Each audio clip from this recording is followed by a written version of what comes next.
ఎవరైతే ఈ ప్రభుత్వం చేసేటటువంటి తప్పుల్ని వేలెత్తి చూపిస్తారో వారి గొంతుని ఏ రకంగా నొక్కేయాలనేటువంటి దాంట్లోనే పూర్తిగా నిమగ్నమై ఉన్నారు మొత్తం ప్రభుత్వ యంత్రాంగం కానీ లేకపోతే ముఖ్యమంత్రి దగ్గర నుంచి మొదలుపెట్టి అందరూ కూడా.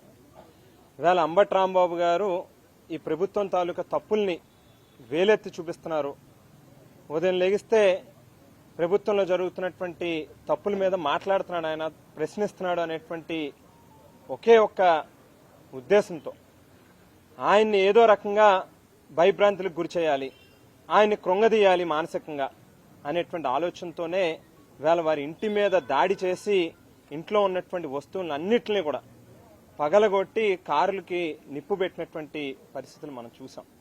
కానీ రెట్టించినటువంటి ఆత్మవిశ్వాసంతో ఇవాళ బ్రిటిష్ వాళ్ళ పరిపాలనలో కూడా చాలా మందిని ఆవేళ స్వాతంత్ర ఉద్యమం కోసం పోరాడినటువంటి వాళ్ళని జైళ్లలో పెట్టి ఇబ్బంది పెట్టాలనేటువంటి ప్రయత్నం చేస్తే ఒక్కొక్కరు ఒక్కో సీతారామరాజులాగా తయారైనటువంటి పరిస్థితులు మనకు గుర్తొస్తా ఉన్నాయి.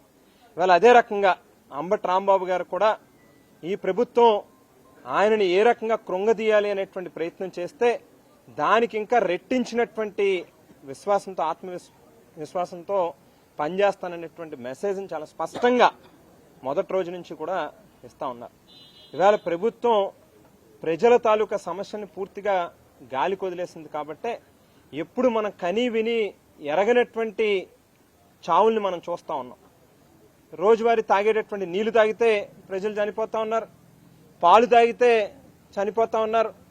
ఇవన్నీ కూడా పరిపాలన గాడి తప్పబట్టే ప్రభుత్వ వ్యవస్థల్ని యంత్రాంగాల్ని ఏ రకంగా కక్ష సాధింపులకి ఉపయోగించాలనేటువంటి దాని మీద మాత్రమే వీళ్ళ దృష్టి పెడతా ఉన్నారు తప్పితే ప్రభుత్వాన్ని ప్రాపర్గా సక్రమంగా నిర్వహించాలి, ప్రజల తాలూకా సమస్యల్ని వాటి మీద దృష్టి పెట్టాలనేటువంటి ఆలోచన చెయ్యట్లేదు. కాబట్టే ఇటువంటి కొత్త కొత్త చావులన్నింటినీ కూడా మనం చూస్తా ఉన్నాం.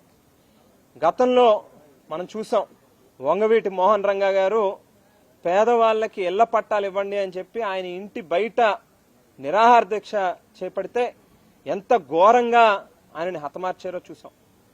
ముద్రగడ పద్మనాభం గారు ఆవేళ వారి సొంత ఇంటి దగ్గరే వారి ఇంట్లోనే నిరాహార దీక్ష చేపడితే ఏ రకంగా ఆయన ఇంట్లో ఉన్నటువంటి ఆడవాళ్ళని రోడ్ల మీదకి ఈడ్చుకొచ్చి పచ్చి బూతులు మనం మీడియాలో చెప్పలేనటువంటి మాటల్ని ఆవేళ తిడుతూ ఆయన్ని ఈడ్చుకెళ్ళినటువంటి పరిస్థితులు మనం గమనించాం.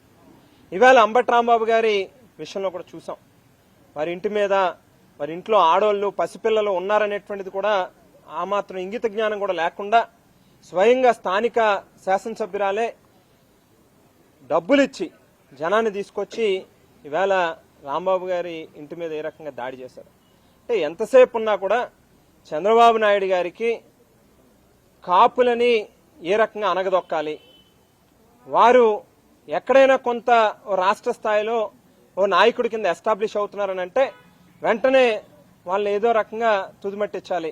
వాళ్ళ అంబటి రాంబాబు గారి మీద జరిగినటువంటి సంఘటన కూడా ప్రత్యక్షంగా పోలీసుల సమక్షంలోనే 100 మంది పోలీసులు ఇక్కడ ఉండి కళ్ళు అప్పగించుకుని ఏదో సినిమా చూస్తున్నట్టుగా రాంబాబు గారిని చంపేయాలి అని చెప్పి ఇక్కడికి వచ్చినటువంటి వాళ్ళకి కోఆపరేట్ చేయడానికి, వాళ్ళని సెక్యూర్ చేయడానికి వచ్చినట్టుగానే ఉన్నారు తప్పితే ఎక్కడా కూడా రాంబాబు గారిని ప్రొటెక్ట్ చేయాలి, వాళ్ళ ఇంట్లో ఉన్నటువంటి ఆడవాళ్ళని ప్రొటెక్ట్ చేయాలనేటువంటి పరిస్థితి చూడలేదు. ఎందుకంటే ఏదో 10 నిమిషాలు పావుగంట జరిగితే అనుకోవచ్చు, దాదాపు 5-6 గంటల పాటు ఒక షో రన్ అయింది ఇక్కడ. విడతల వారీగా పావుగంటకి అరగంటకి కొత్త కొత్త బ్యాచ్లు రావడం, ఒకడేమో అద్దాలు పగలగొట్టేవాడు, ఒకరేమో కారుకి నిప్పంటించేవాడు, ఒకరు షెడ్ పైకి ఎక్కేవాడు, రకరకాల విన్యాసాలన్నీ కూడా ఇక్కడ గమనించాం.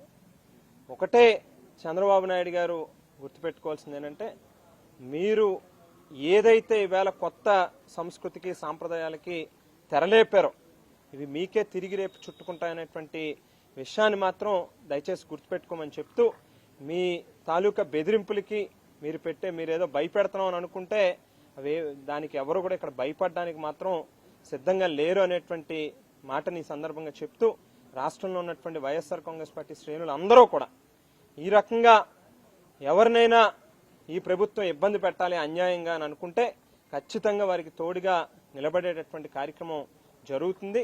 వాళ్ళ అంబటి రాంబాబు గారికి రాష్ట్ర వ్యాప్తంగా ఉన్నటువంటి ప్రతి ఒక్కరూ కూడా జరిగింది తప్పు పొరపాటు, ఆయనకి అండగా నిలవాలి అనేటువంటి ఉద్దేశంతోనే బయటకు వచ్చారు. ఖచ్చితంగా రానున్నటువంటి రోజుల్లో మీరు చేసినటువంటి తప్పులకి మీరే లెంపలేసుకునేటటువంటి రోజు వస్తుందని చెప్పి కూడా ఈ సందర్భంగా తెలియజేస్తాను.